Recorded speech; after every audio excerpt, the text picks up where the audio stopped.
welcome back to Pro and Noob. We are at the end of season 1 for DanDaDan. The Cursed House arc. It's only a little mini one. Granted, it's half of a larger arc. I'll say, was not expecting a cliffhanger. But like, I think that's like part of my brain is so used to like Pro and Noob so far being like a one and done and just ending. Yeah. It's either been a single season of television, a movie, or a micro series that leads directly into a movie.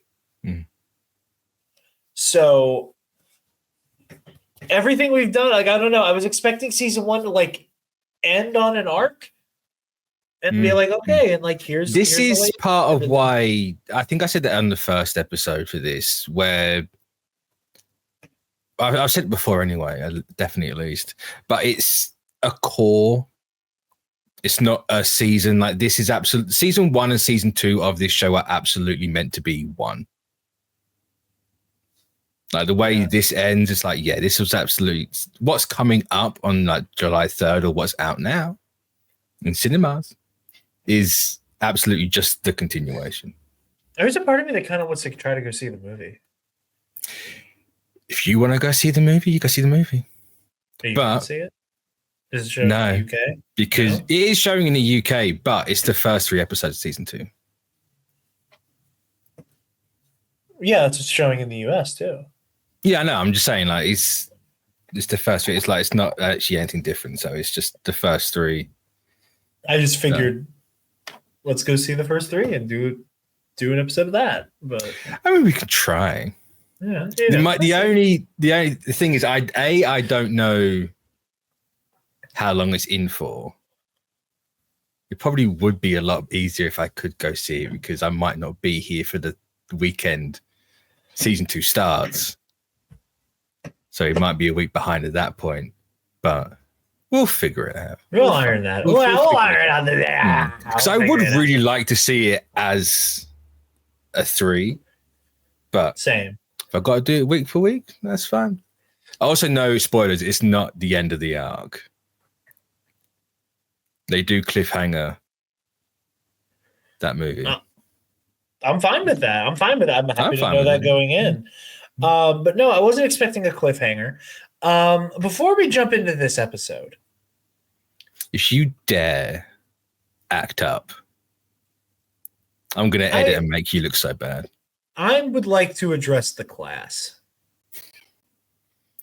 Wrong channel, but I'll allow it. Well, you see, folks are going to get like August or September era of last year me for a second. Meaning, I'm going to be a bit back to Evangelion, Jarod. Oh, okay. No, we're getting back to The Acolyte just got canceled, Jarod. Oh, okay. Yeah. A little bit of piss and vinegar. How's that any different to the last 3 weeks of this? Listen. Little peek behind the curtain. I think we've alluded to it.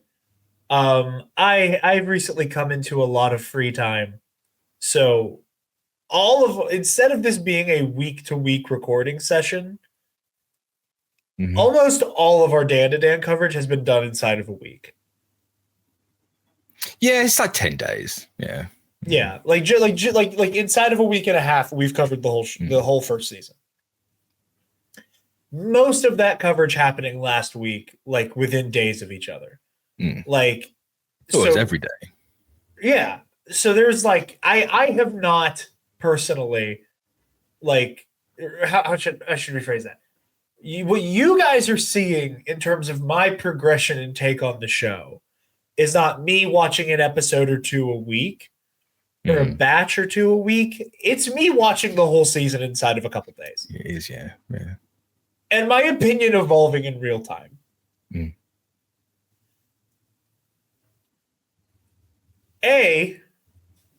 Decorum in comments is a thing. Oh, we're addressing him. Okay. B, Jarod's actively getting one guide here.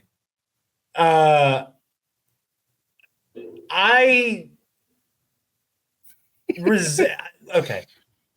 I don't want to. I don't want to cast the gauntlet too hard on your channel, but remember, it's one guy. Just yeah, sure. I just want to say up top, especially if the person is I don't know the pronouns. So the person, the lady, the gentleman, the NB noble, whatever they may be. Noble. What's that? I came up with that on the like a non-binary noble, lady, gentleman, and Okay, non-binary okay. noble. I don't know. I just came up with that on the spot. Let's make Fair, that a thing. fair. I said, stay tuned for the rest of the coverage because my opinion on a lot of the things I complained about in the first episode had developed. So if you're still here and you've given me an opportunity to cook and develop my feelings on the show, I appreciate you. What I am frustrated with is a refusal to actually listen to the words I said. That gets my goat in a way that is not becoming of somebody who is a broadcaster. But it gets my goat. I said multiple times, most of my issue was that like it's a genre convention thing, and that just by virtue of the framing and by virtue of like how audiences are conditioned to engage with this specific type of media, that one is playing with fire with how the Momo stuff is presented, and that opening the show like that is a really bold and kind of like dangerous choice because you're playing with fire. We come all the way at the end here, and the show ends. This first season ends the way it began, with Momo being in danger of, if not explicit, implied subtextual danger of sexual violence. And it's not even subtextual. It's so on the nose here. Oh, for sure. I just mean in terms of like, we don't like, what is the intent of these weird possessed people or whatever they are? Like, or, is it here for banana harvesting? Is it soul harvesting? Whatever it may banana. be. Yeah, congratulations, guys. You got me to say banana. Do your victory lap. It took him a day from, I'm not going to say banana. I just said banana. No. Yeah, see, it's all character development, but you're using the parlance of the show. But ending it where it began, my opinion has developed, and I feel even more confident now than I was before saying I think it is deeply steeped in metaphor. I resent the framing of what I had to say because, again, I am talking about genre convention. I'm talking about representation of sexual violence in media, which has been done haphazardly in a lot of cases. I myself made a lot of the points that were in that comment. You did, yeah. And it's these are one of those instances where I'm not so much frustrated by the fact that the episode got a negative comment. I am frustrated by the nature of it. And these are the moments where, Jared's the fandom police. Sure, we can lean into that bit if we want to. But this is what I'm talking about that's the sound of the police. This is what I'm talking about when I say we need to have better conversations. Shit like this. If you are still here and you are giving me the grace to, see how my opinion evolves, I appreciate you. I appreciate you letting me cook. I appreciate you letting us cook here on Pro and Noob. And I will give the grace of, one negative comment shouldn't be like, oh, block this person, get rid of them. Whatever. I'm just saying, if you actually listen to the words I had to say during that segment, it was all about framing. It was all about genre convention. And it was all about a bigger conversation about how this type of thing is portrayed in media and going all of those things. However, I think there's a point to this. And then letting it cook. And I'm glad I let it cook. I'm really glad I let it cook. Because the more and more this show progresses, the more and more it explicitly and subtextually grapples with the theme of maturing and puberty and like all of those complicated feelings. And I, for the first time, bought Okarun and Momo's moments of being at odds. Oh, wow. You know, I at first, because I shot Mitch a message. I was like, Jesus Christ, guy several messages. Yeah, I mean, well, one of them was about how Okarun was scaring the hose. I'm talking about the. Let me just. Oh, come the fuck on! One dude shows one fucking dude, and now back to square one. He can't keep getting away with this. Which I said you don't get to act like that when I told you it was coming. You did, and it still frustrated me. But it is inherently different. At first, it frustrated me because it felt like it was going to immediately dissipate the way every other one has. You know, like it felt like it was going to be another, like, oh no, I saw Okarun look at somebody. I'm mad at him for the rest of the episode. Don't do that. Oh, he looked at someone. No, that's not what happened. No, but that's tantamount to how it gets presented a lot of the time. Don't throw out all your nuances and your graces and devolve into the one guy. Listen to what the show's telling you. I am. I'm being comically reductive. Comically reductive. I know. But I get to have fun with being obtuse on purpose sometimes too, Mitch. Okay. You've had a month of that, Jarod. You've had a month of it. It's fine. Or technically a week. But yeah. For the sake of the illusion. This is the pro and noob version of the whole, like, how long does Empire Strikes Back take place over? Yeah, because it feels like it takes Han and everybody on the Falcon to get to Bespin in like a few days, but it feels like Luke is on Dagobah for a month. And the great Pablo Hidalgo quote: "The Millennium Falcon travels at the speed of plot." Oh, I like that. Speaking of the Falcon, I didn't mention it in the last arc. Mr. Mantis Shrimp's spaceship, in the manga is the Falcon. It's just called the Falcon? No, it's literally the shape of the Falcon. Oh, like the YT with the... Yeah, with the little pod and the eyes on the stalks that the ship in the actual show has. And I hate the fact that Saru looked at that and went, yeah, Disney's going to screw us if we do this. Because it just looks so cool. We can't just put the Millennium Falcon in this show. I thought you were saying... Even if you look at the show, it's still got the same engine. Like, it's still got that striped bar at the back. Yeah, like the strip on the back with the sublights. Yeah, I noticed that. I was like, it feels a little Star Warsy. It's just a lot more Star Warsy because this show is very referential, or this manga is very referential to everything. Yeah. I love that. But no, so and that's been my thing, is that like a lot of these instances of Okarun and Momo being at odds, they have felt, as I've said before, they have felt contrived, and they have felt like it's felt like disposable conflict.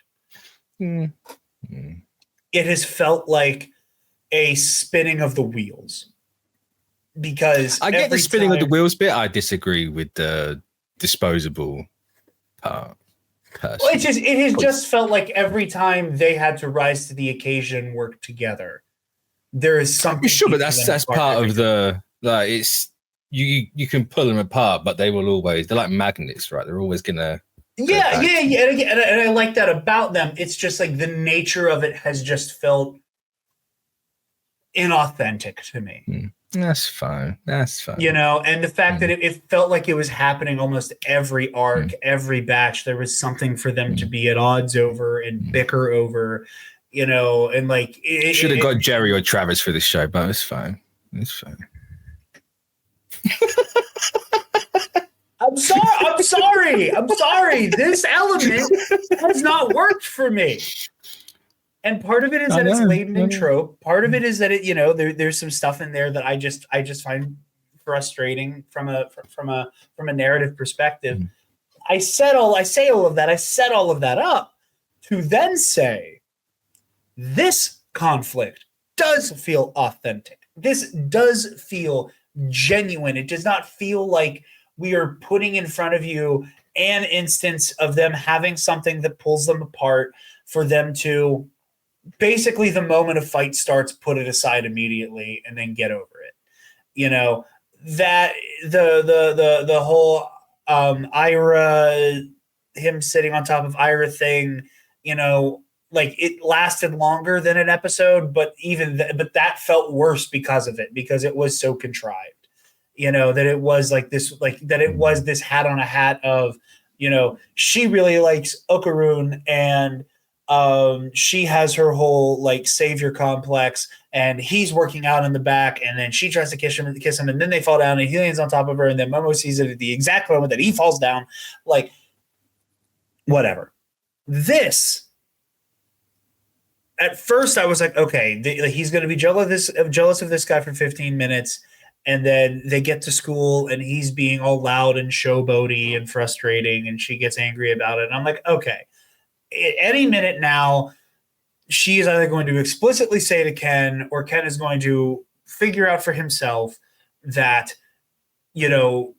Momo does not like this bombastic, verboten guy.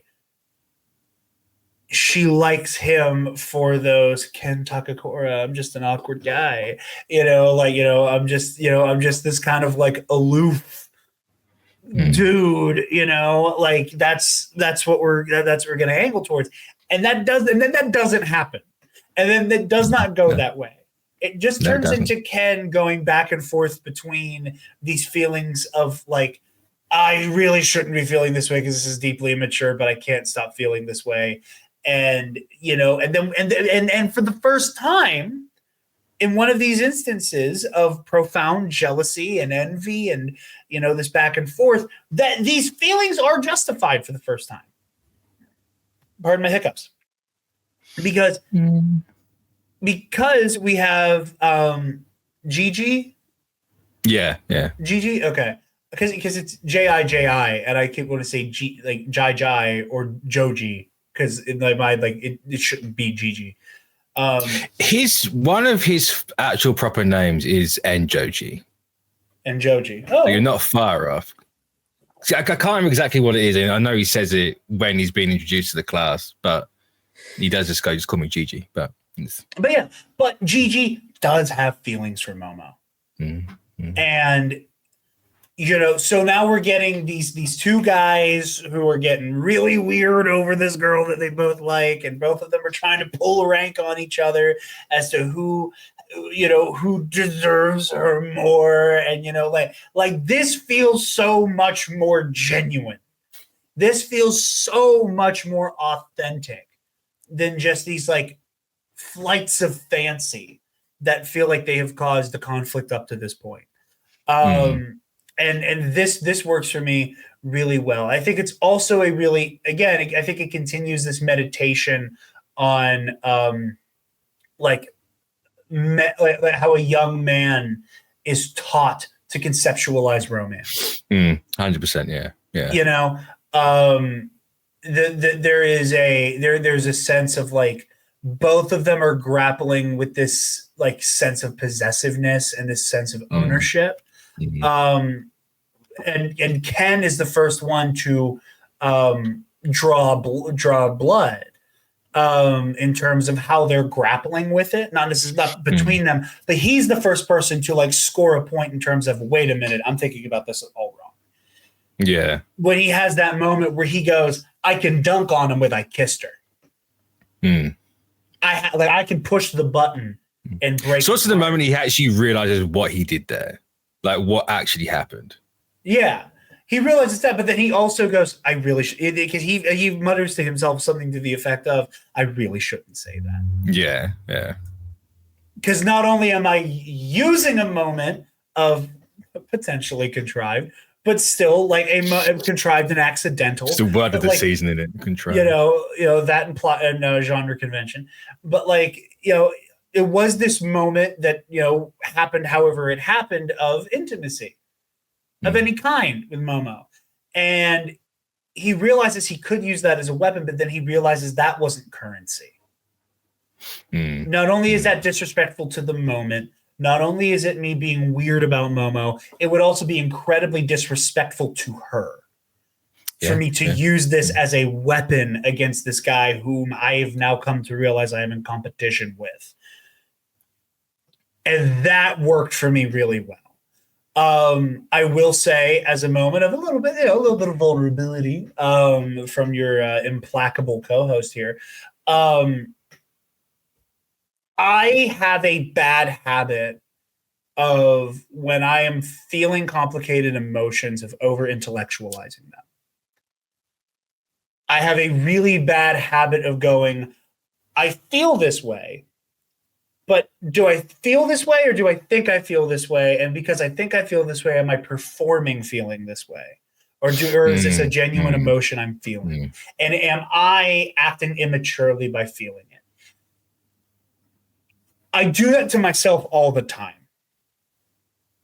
Taylor tells me all the time to stop doing that to myself. But I do it nonetheless because it's just how my brain works, that it's like, am I feeling it or do I think I'm feeling it? Am I performing it because I think I'm feeling it? And am I even justified in thinking I feel it? And there was a moment, that moment where they're on the train.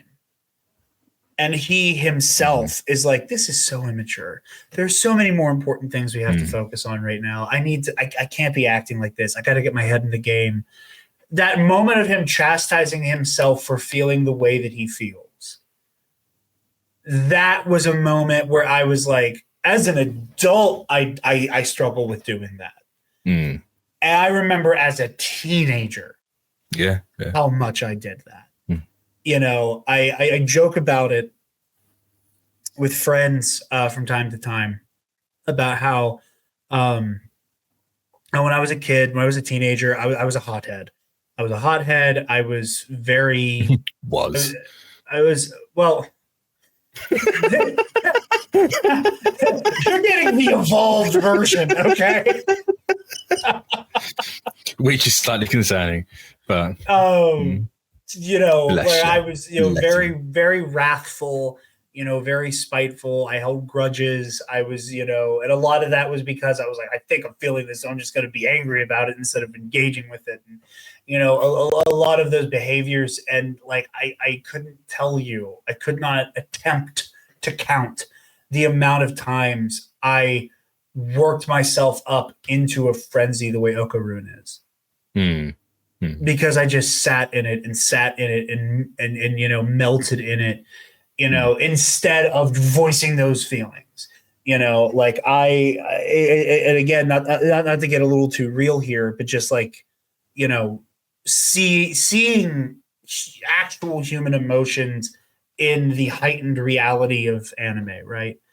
Again, it's something I joke about with my friends. Like my senior prom, I had a full blown nervous breakdown at the dance, where like I kind of snapped and just let all of those emotions out and like finally like communicated like, this is how I'm being made to feel and I don't like it and I feel this way, and then just laid it all bare. And I remember the weight that came off of my shoulders that night. And that was a turning point for me as a person. But I remember the amount of shit I just like held on to and held on to and held on to and held on to and never voiced and never engaged with, and, ran away from those feelings as a teen, so there is something that is very like, the heightened reality of anime is a thing, the heightened personalities, the heightened emotions of anime as an art form are a thing. Like as much as I like to joke about the person I do know in the real world who did the don't say Ken Takakura, don't say this thing stuff aside, we're having a moment here with this show that has been this, ultra realized version of what high school was like, of what these feelings for the first time is like, set against the backdrop of this supernatural coming of age, that this was a moment where beyond metaphor, beyond implication, beyond subtext, that I was like, I remember feeling that. And that resonated with me, and that affected me a lot. And it was a high point, not only for these two final episodes of the season, but for the show as a whole so far. Like, it was the realest these characters have felt at all so far. And again, that's not a critique. And the unreality. No. Sorry, I don't mean to cut you off. The unreality thing is not a critique. Again, coming back to the other, word of the season, genre convention.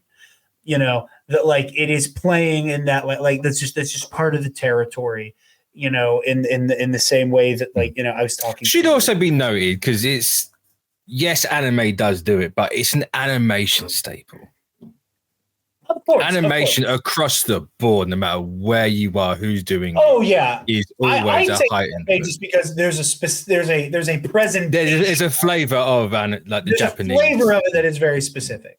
Like every form of animation has somebody, when something confounding happens, goes, huh?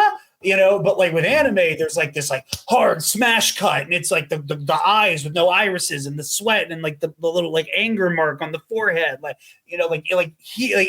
that's what I mean, like the specific heightened reality of anime that the show traffics in.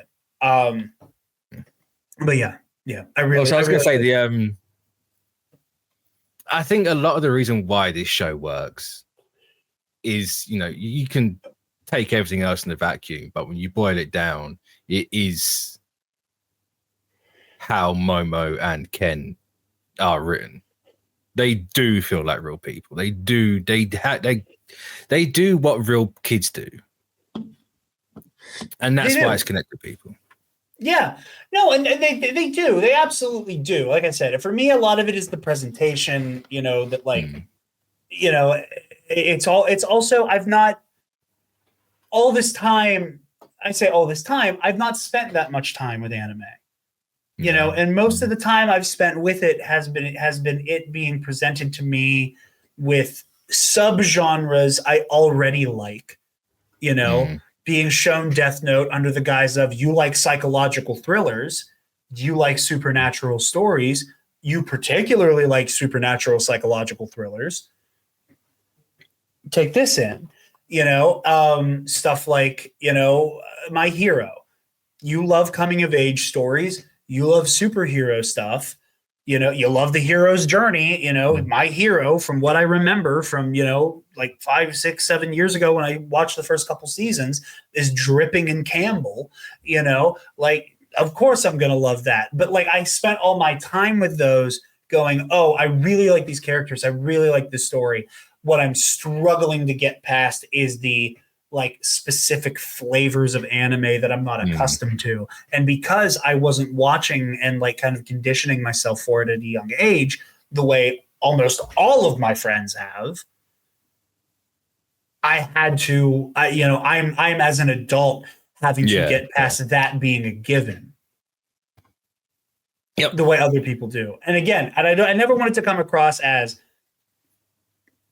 this means it's bad to me. It is. This is a thing I'm struggling with. It is a feature, not a bug. I do not think it needs to be fixed or written out of the show.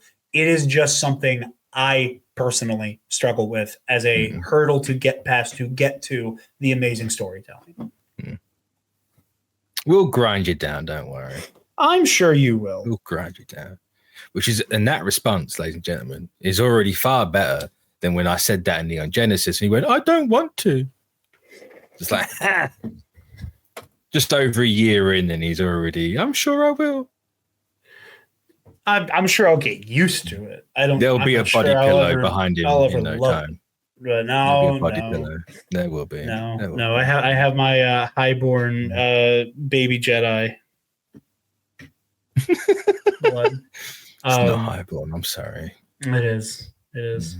Western the good Star Wars. The good is. Star Wars fans. That's highborn. There are none. The Star Wars fans who get it are the highborns. Just saying that means there's none. But what are you thinking? Because I've basically had the floor for 30 minutes straight and have not stopped talking. I said, I can't remember what episode it was or what arc it was. I think it might have been the actual first one, or at least the Turbo Granny one, where I said there's another moment of Momo getting assaulted that I had a problem with. And it's not necessarily, it's not the inclusion, right? I've said it before, like the inclusion of it, I don't have a problem with. It's making it the cliffhanger I have a problem with. And granted, it's not the last thing you see. It's the last thing you see on this season is Gigi and Okaran looking through the wall. Yeah, or the little, like, I can't think what they're called, the little bits of paper. But I think leaving it on that for her character is kind of like buttfuck wild. I am inclined to agree with you. That should have been the start of season 2. Or not even the start, not like this straight away the first thing you see, bang, here's this girl getting assaulted. But like, just have it, even just repeat the first episode where it's the end of it, right? Like, do it that way. Do it that way. Don't end the season on it. It feels a bit. See, and that was something I did want to get to. You know, was that like I didn't want to open it up with me throwing a fit about it, and I'm glad you brought it up because I do agree with you on the framing. Because it goes back to what I said in the very first episode covering DanDaDan. You know, like using sexual violence not only as a plot device but as a spectacle. You know, like it's very. It feels like the season is ending in the middle of a fight. Yeah. You know, and it shouldn't feel that way. No, at the very least, we should have seen it ending with, okay, Momo is no longer being held underwater by her throat. She has begun to counterattack these guys and leave it on. Now Momo has to fight her way out. It makes it even more frustrating because I know even that's loaded, but even then it's not like, you know, tune in next week on Dragon Ball Z was, you know, this teenager's being assaulted. It's like, here's 6 months, you know, chew on that sort of situation. Yeah. Like 7 months. And like I said, like I've spoken my piece on how I feel about it as a concept. If you're watching this, you already heard me say that. So all of those things stand for the most part. Again, I am very much more confident now than I was before that this is very much an intentional meditation on, you know, predatory behavior and a meditation on, you know, the way that that sexual experience is presented in sometimes an inherently violent way to young women. I think all of that is still there. I think all of that is still valid.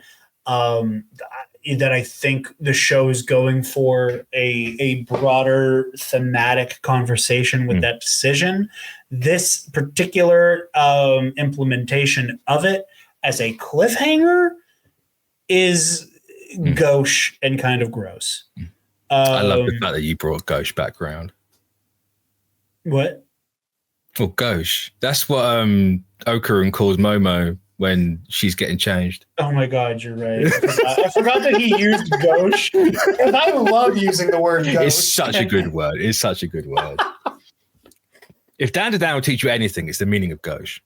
Yes. But no, it's even more frustrating because by this point, because I started reading the manga at episode 7 or after episode 7, I was like, I have to like read ahead here. And they could have gone like 2 panels more. Not to spoil anything. There's just 2 panels more.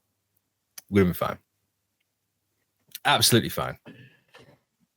It's still a bit icky. just because it's the inherent nature of what happened, right? But it would have been 100% fine. It would have changed the conversation entirely. I believe that. And like, again, I've avoided any of the discourse because, again, the point of this show requires me to be inculcated from any type of spoiler or like, other interpretation of the work, but we be on my own, again, Evangelion, Mr. Morale and the Big Steppers conversation, Good. I'm going to be mad about that till the day I die. It will never not be funny to me. I will never not be funny to me. Well, at least someone got some enjoyment out of it. God damn. Yeah. It's just so funny. Especially because like I keep thinking about it because that podcast, as I explained before, like the main show Dissect is the like album episode by episode, song by song and song analysis, and then they do Last Song Standing every year. And right now the main show is covering Mr. Morale and the Big Steppers. So like every time I'm like, oh man, I love this. And they keep talking about like, the collective unconscious and all this shit. And then I'm like, oh man, this is so good. And then I go, ha ha ha ha ha ha ha ha. This show accidentally like kind of ruined the Evangelion season right at the end. It was the thing that got me off of the Christ imagery onto the train tracks I was supposed to be on. We were so close to greatness. So close. But to quote a bad Star Wars movie, it was so close. I'm on record as calling it Rogue Buns in the last month, so you're not going to get any fight. Who's been calling it Rogue Buns? All of my friends, mostly as a that's fantastic. Because we all like that movie. We all love that movie. It's just it's fun to make fun of it because it is that's a little fantastic. I'm gonna take that, twist it, and use it for my own game. No. Go for it. Just be sure to credit Scotty because he was the one who came up with Rogue Buns. No. But no, I'm saying now that I don't want to be accused of plagiarism of stealing Scotty's joke. He called it Rogue Buns. I will steal Scotty's joke. I'll give credit to Scotty. Scotty gets credit. That's fine. No one else does. Yeah, Scotty's helping us spread the good word about Evangelion. It's true. He's doing more work than anyone else. I really appreciate because that. Jerry just finished the show. Oh, he just finished the show? He just finished the show. And then now I kind of resent Jerry for taking this long to finish it, like to actually watch it. Like, why couldn't he have watched it when Scotty was watching it? Fair. Come on, Jerry. Come on. The other funny thing is that Noah at Keldor Jedi on I think all social media is at Keldor Jedi for him. He's like another like friend of ours in the space. He also just finished Evangelion. I don't know Noah as well as some of my other friends do. But Scotty was like, Noah just finished the show too. We're doing it. We're Evangelion pilling all of Star Wars Twitter. Or what's Star Wars my job here is done. I planted the seed. Yeah. I'm just watching. You picked a good person to start with. I did, because I'm kind of at the epicenter of a lot of different. But like your best options were me, Scotty, or Alden, and I directly spread it to Scotty. So that was just out. But Ava 23 instead of COVID-19. Or 24 even. Yeah, Ava 24. Yeah. What a time. What a time to be alive. But I want to bring focus to one bit because I adore this part of the season. And it just encapsulates so much of what DanDaDan actually is to me. And it's when I'm trying to think of the names. Taru gets to Hana. Oh my god. In the trash heap. And you have that okay. But you have that one line of before my life was grey and now I see colors I couldn't even imagine. That shit for me is the anime equivalent of like what is love if not, or what is grief is not love persevering. I adore that shit. It's so, and like the way he goes from like that to finally stands he up, stops slouching. Mm, mm. It's my Well, and boy again, right and again, this was another Jarod high school story I told on the show. I had that moment as a teenager. As a teenager, I had that moment of hearing somebody else say the words and realizing how you actually felt about somebody. I lived that.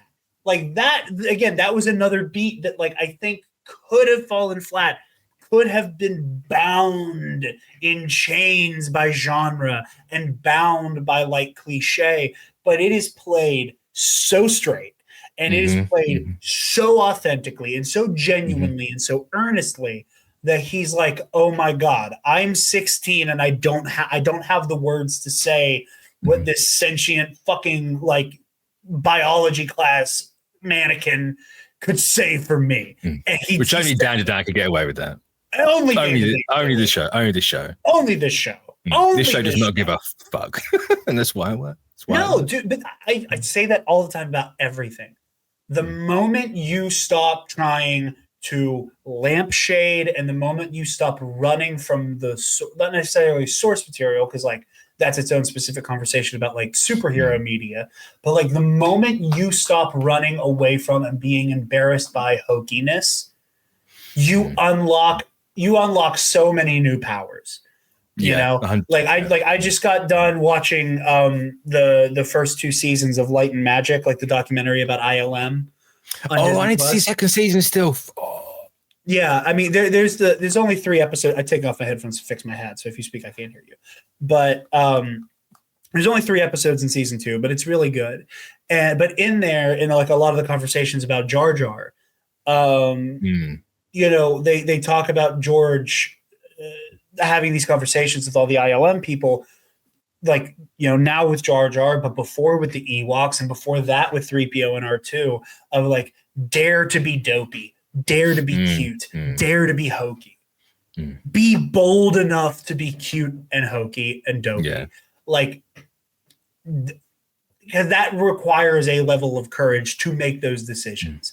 It's why you and I and so many of the people in our immediate circle are so excited for Superman. Yeah. And I'm not even a Superman guy. I could not give a fuck. That movie, oh my God. Because again, because we're no longer running from it. We're no longer running and hiding from hokiness. We are pulling back on some of that stoicism, and that's not to say that there isn't a place for Superman to be stoic and long for a greater sense of belonging and not feeling a certain way about who he is, but he is still anchored by a profound humanity and love of humanity. And that when that anchors him and you center that in his character, he sings. Yeah. And it's just, you cannot argue against it. And, and that moment with the mannequin, it's that exactly. 2 things that I particularly love about that moment, or just that whole scene and sequence of the chase and everything, leading up to it and in it. First of all, I don't feel weird about saying what it is because I've mentioned it on air before. We are working on the first video essay for the Nerd Academy channel. It's my pitch on a Star Wars fighting game that kind of uses Soul Calibur as the bones of it. So because of that, I've started playing Soul Calibur 6 again, so I can kind of live in that world a little bit and get a better feel for it. Now that I have the time He's going to change the script again, I fear. I'm not. It's mostly me trying to get a handle on mechanics so that I can talk about it a little bit more confidently. Yeah, that's fair. Because it's been a while since I played Soul Calibur 6. All of that said, the song that plays, the beautiful orchestration. That one. No, whenever they're together, that moment where she's confessing her love for her. It sounds almost identical to the Soul Calibur 6 character select music. I'm gonna have to look at that. It's so funny. It almost sounds like the same horn section. like obviously the Soul Calibur one's a little bit more like heroic in nature. Yeah. But like they sound very similar to each other, and I thought that was funny. In a similar way, quick non sequitur. Are you familiar with the YouTube channel Always Nerdy? No. Really good channel. Highly recommend it. He does like really cool like superhero game retrospectives. All right. Really, really, really good channel. Really thorough. And he just released a video about Spider-Man Web of Shadows, which is a game I loved as a kid. And I love it. And he always has a segment talking about sound design and a music section. And, you know, it reminded me of the way that like Danny Elfman's Spider-Man score for the Sam Raimi movies had such a stranglehold on what that character sounds like. Yeah. Where I pointed out. Now, I mean, it's the Giacchino is kind of starting to like influence it more. I guess, but yeah. No, but I mean, we're still very much in the Elfman Spider-Man. No. What was that? So we're very much still in the Elfman Spider-Man. Oh yeah, I mean, I think if you listen to the score for the games, it sounds very similar to that. You know, like it's less that thing, but that core motif from the Danny Elfman score, that da, da, da, da. I was the Always Nerdy was playing like it was some of the score in the video towards the end. Yeah. And I started laughing while I was making dinner, and Taylor was like, "What?" I played it for her. I was like, "Did you hear it?" She said, "No." And I rewound it, and they literally had that same ba-da-da-da, but in a different key. But I was like, it's the same instrumentation. It's the same exact thing. They just, you know, modulated the key a little bit. But that it's funny you bring up, hidden in there very, very cleverly. So it's funny you bring up stuff like that, because I saw this TikTok last night of did you ever play Legend of Zelda? Nope, never been a Zelda guy. Have you ever? You need to fix that ASAP. To be fair, have you ever heard? You probably have actually. It's been all over TikTok for ages. Like the Guido Valley music. Probably. Right. There's a TikTok going about how Let It Go from Frozen kind of sounds like it takes from, and there's such like stark different bits of music. So it's like it's instantly recognizable. It's been over TikTok for so long. No, every time you see someone be like, "Guess this song," it's always Guido Valley.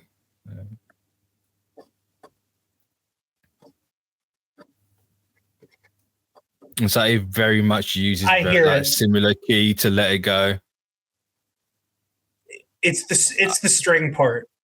It's the strings. Yeah.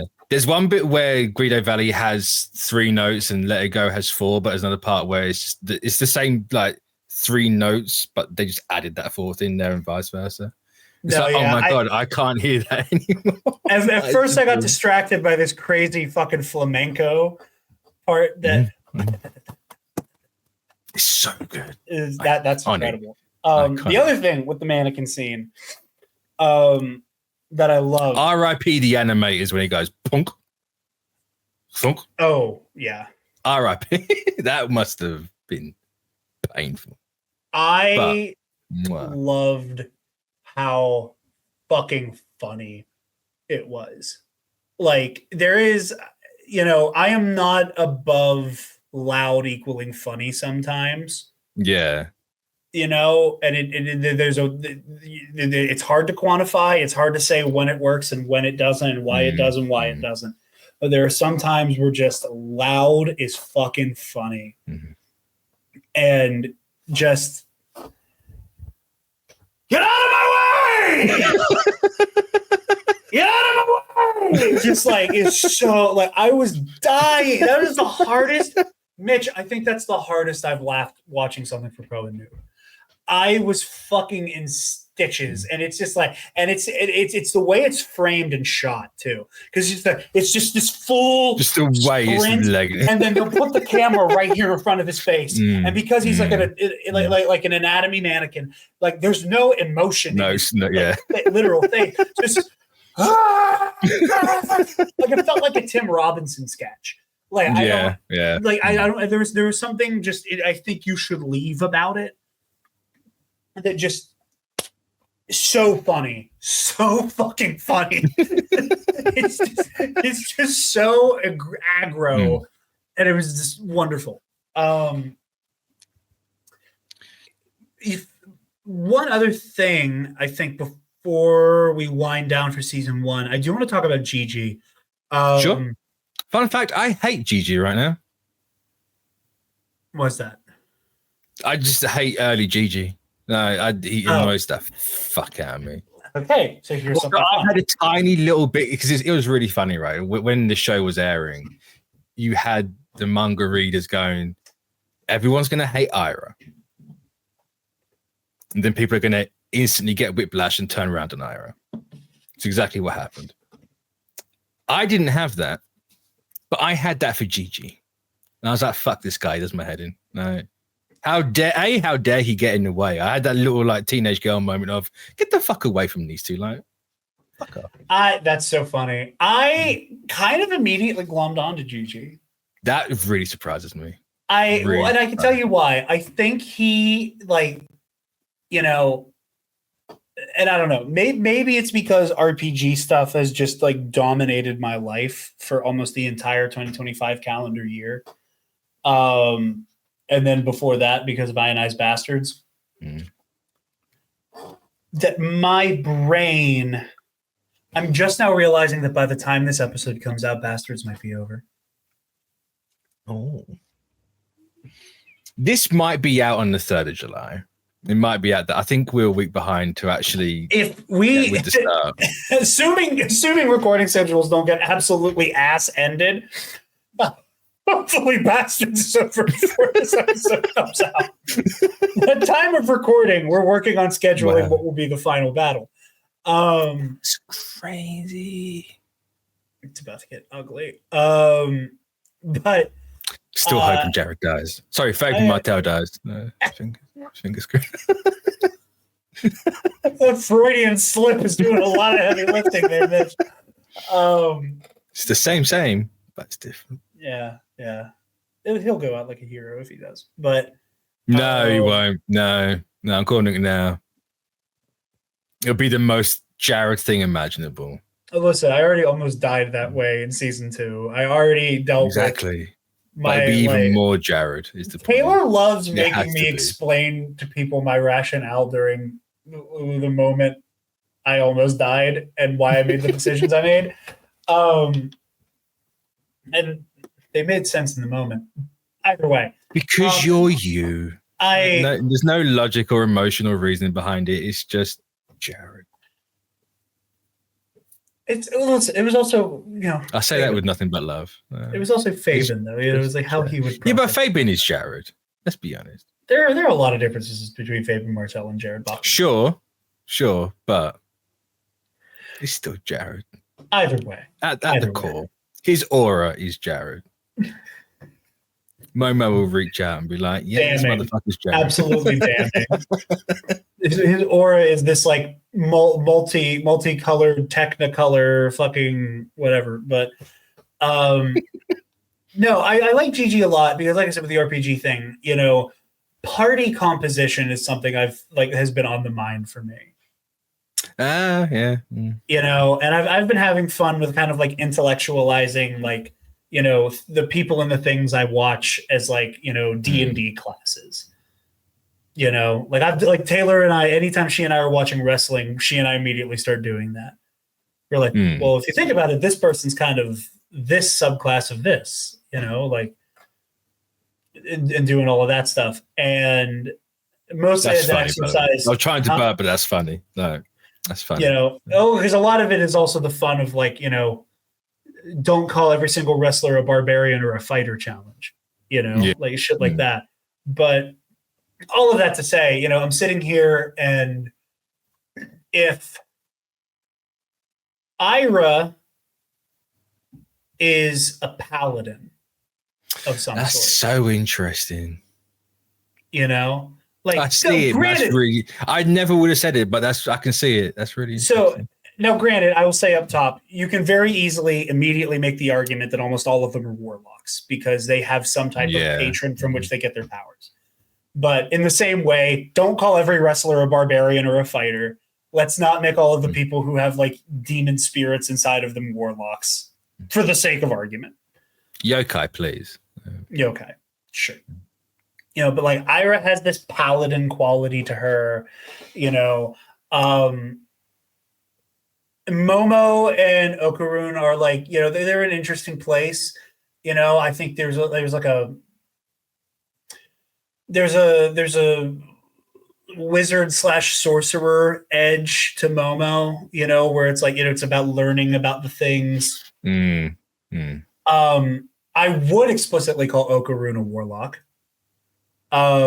Because he does have such a direct relationship with Turbo Granny. That I am confident saying like, oh, like he has a direct like tete-a-tete with his patron. Gigi is a bard. Yeah, 100%. Yeah, and I love. Probably why I didn't like Gigi at the start. No. But I love inserting a bard into a party like this, and I love that he kind of has this sad clown persona. Yeah, that, like he is very. You know, it's all the silly voices and the faces, and he's, you know, every time he talks, he's fucking dancing almost. But the moment he's alone, he is so incredibly tortured. The moment he's alone, he's so incredibly tortured, and we see that veneer of humor and that veil of jovialness. Fall around Okarun, you know, that like he keeps trying to befriend him, but he sees that Okarun won't because he knows Okarun is perceiving him as competition. So he's like, well, if you're going to perceive me as competition, this clearly isn't going to work. So I got to meet you where you're at. And it's so interesting that when you have all these characters who are putting something forward, you know, we brought it up all the way at the beginning with to tie this back to Evangelion, you know, there is a lot of hedgehog dilemma going around. Yeah. You know, and it's so interesting that, you know, Momo is afraid of being earnest. You know, everything, you know, she keeps everything kind of at arm's length. The moment she is forced to think about something and anything even resembling intimacy, she immediately shuts it down. You know, that's how I think it's afraid, and I also think she hasn't got a clue how to express herself. Yeah, but I think that is derivative of being afraid. Sure. You know, it's that fear of opening up to it puts you in a position where you can't understand it. You know, Ira is trying to do what Gigi does very unsuccessfully. You know, she is trying to put a thing forward. And, you know, it either works in the direction of everybody going, yeah, but you're just ditzy, so who cares? And she kind of has to then withdraw because there's a version. But then that's the persona she's put on, right? Yeah, but because she gets called ditzy because she plays to that. Right? Yeah, that's what I'm saying. He's like, you know, she gets called ditzy, but then she's like, she's forced into performance. She's forced into performance, and the performance becomes who it is. Yeah. You know, but we get a shattering of that where she fesses. I don't think we even talked about it because we were just talking about other shit. Like her going, "Hey, I'm the one who spread those rumors about Momo. Leave her the fuck alone." You have that with Okarun. You have this person who is kind of like, you know, if it's like 4 circles, like creating like a quadrant of Venn diagrams, Okarun is kind of in between Momo and Ira. Where the overlap for him is incapable or so paralyzed by the fear of expressing himself that he's kind of allowed himself to be painted however anybody else wants to paint him. You know, he is stuck between that keep it at arm's length and enslaved to performance kind of all at once. Where Gigi, fuck. So close. If you put an N in there, it would have been totally fine. So you would have had an N Joji, and that is his name. Yeah. Gigi. So close. Gigi. Which is I hate it. It's J.I., by the way. It's not. I know it is. That's why I hate it. It's just to make sure. It's Gigi. He is. I think he believes the only way he can be accepted is through performance.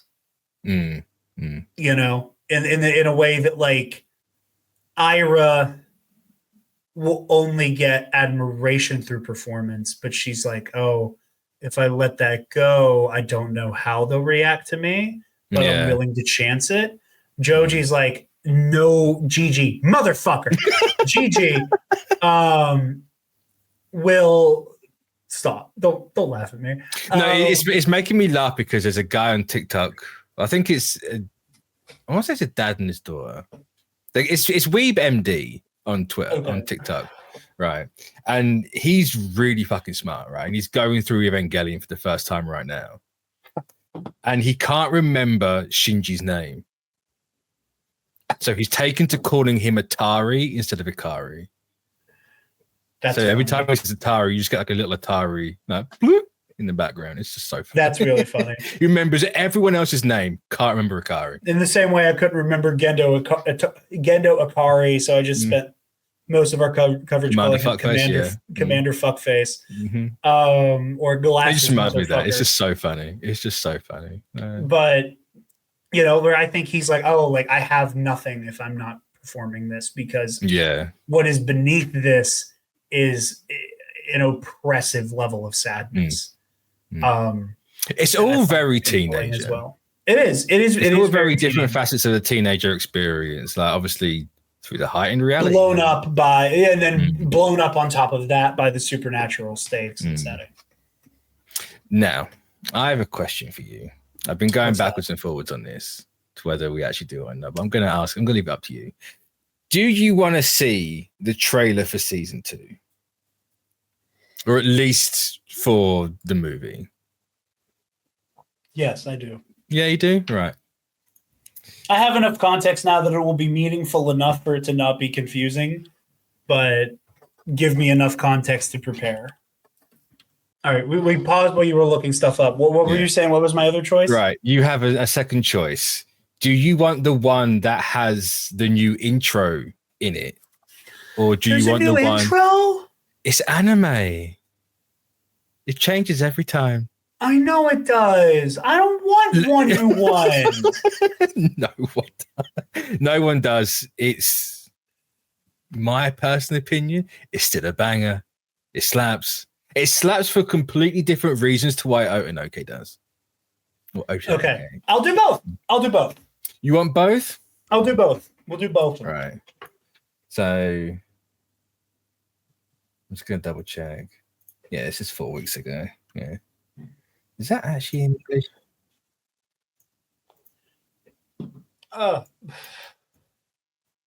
not ready to part with Otanoke, though. You don't have to part with Otanoke, Jarod. It lives on.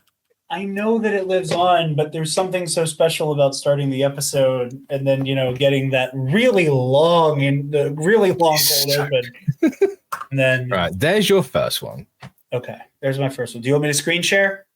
You can screen share, fucking. Okay. I might muck about with it just in case, but because I know last time we did this, YouTube went. Nah. So this is the theatrical trailer. Okay. This is the first trailer, yeah. Now, what it's calling DanDaDan Evil Eye is just... Evil Eye is the name of the arc. Okay. Evil Eye is the name of the arc.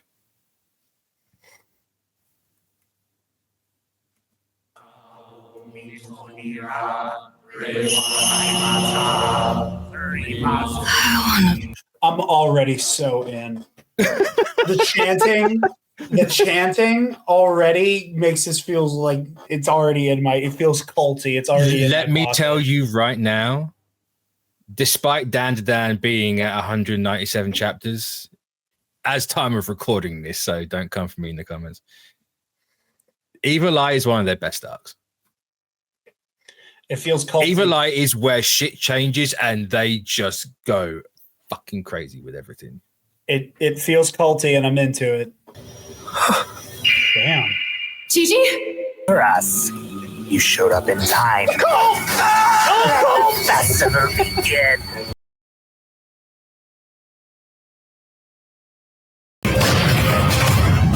Love the moment pick. That's tough. That's fucking tough. Did I ever tell you what Saru means? In the science Saru part of everything. Monkey. So it's science monkey. I dig it. They go hard, they have fun. Right. All right, now let me rip this Band-Aid off to try to get used to You this ready to new hear? intro. You ready to hear? Now, it's not the full thing. It's not the full. It's only a little glimpse of it. You'll know it when it kicks in. But this You trailer want me to fucking screen slaps. share this as well? Yeah, yeah. So what I'm going to do, I'm just going to take screenshots and have it be that instead. What? I'm going to use the layout and put screenshots over the video. So it's not Okay. just... It'll be fine. All right. But if you can screen, there you go. I've watched this trailer so many times. Nice. Here we go. Ready and more driving. Granted, that's more of the season 2 trailer, but it's fine.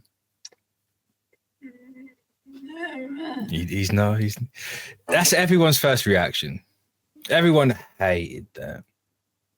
Everyone hated it. And I get it.